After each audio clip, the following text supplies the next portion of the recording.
कृषि व पशुपालन मंत्री प्रोफेसर चंद्र कुमार ने वीरवार को ज्वाली विधानसभा के संयुक्त कार्यालय प्रांगण में किसानों को खेतीबाड़ी से संबंधित तकनीकों के बारे में जागरूक करने के लिए कृषि विभाग द्वारा आयोजित किसान मेले का शुभारंभ किया।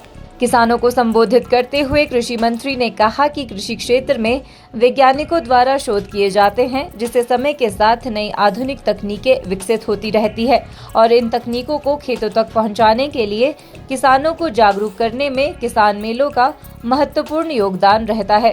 कृषि मंत्री ने कहा कि किसानों की आय बढ़ाने के लिए प्रदेश सरकार प्रयासरत है और इसके लिए किसानों के लिए कई योजनाएं चलाई गई है। चंद्र कुमार ने कहा कि प्रदेश सरकार ग्रामीण आर्थिकी को सुदृढ़ करने के लिए कृषि क्षेत्र के विकास एवं सुदृढ़ीकरण पर बल दे रही है। उन्होंने कहा कि गांव के आत्मनिर्भर बनने की परिकल्पना तभी संभव होगी जब किसान आत्मनिर्भर होंगे। उन्होंने कहा कि प्रदेश सरकार कृषि से संबंधित विभिन्न विकास कार्यक्रमों को लागू करके फसलों की उत्पादकता तथा गुणवत्ता को बढ़ाकर कृषक समुदाय को सशक्त करने की दिशा में कार्य कर रही है। कृषि मंत्री ने कहा कि मुख्यमंत्री सुखविंदर सिंह सुक्खू के नेतृत्व में प्रदेश सरकार प्राकृतिक खेती को बढ़ावा दे रही है। किसानों को प्राकृतिक खेती की तरफ प्रोत्साहित करने के लिए प्रदेश सरकार प्राकृतिक रूप से उगाई गई गेहूं और मक्की को 40 और 30 रुपए के समर्थन मूल्य पर खरीदेगी। देखिए, ये हमारा जो कृषि विभाग है उसका हर साल हम कृषि मेले का आयोजन करते हैं और जिसमें जो हमारे कृषि विभाग की गतिविधियां हैं उनके बारे में लोगों को जानकारी होती है। उसके संदर्भ में बहुत से हमारे कृषि से जुड़े हुए जो दूसरे विभाग हैं, जिसमें जायका जो कि जापानीज कोलैबोरेशन का काम हो रहा है, आत्मा प्रोजेक्ट है। और इस बार प्रयास किया गया है कि जो खेतीबाड़ी के साथ जुड़े हुए दूसरे विभाग हैं, जो हमारे कृषकों के साथ, अहलों के साथ, बच्चों के साथ जुड़े हैं, उन विभागों का भी यहाँ पर प्रदर्शन के रूप में लोगों को अवगत कराया गया और एक अच्छा प्रयास रहा है कृषि विभाग का, जिसके सौजन्य से जो कार्यक्रम हुआ और उसमें हमारे वेटरनरी डिपार्टमेंट्स के लोग जो विभाग मेरे पास है उसके डॉक्टर्स ने भी कुछ जानकारी प्रदान की।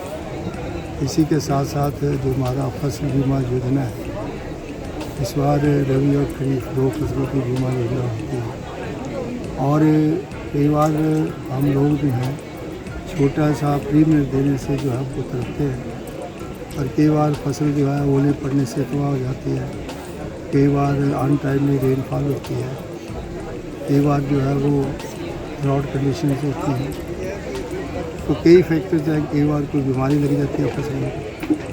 तो अगर किसान की फसल बीमा योजना हो और वो माइनर प्रीमियम अपनी तरफ से देता रहेगा तो उसको फ़ायदा मिलेगा। अगर इस प्रकार की एपिडेमिक या कोई जो है वो प्राकृतिक प्रकोप हो जाता है तो उसके बारे में लोगों को जानकारी दी गई है कि फसल बीमा योजना बहुत अनिवार्य है।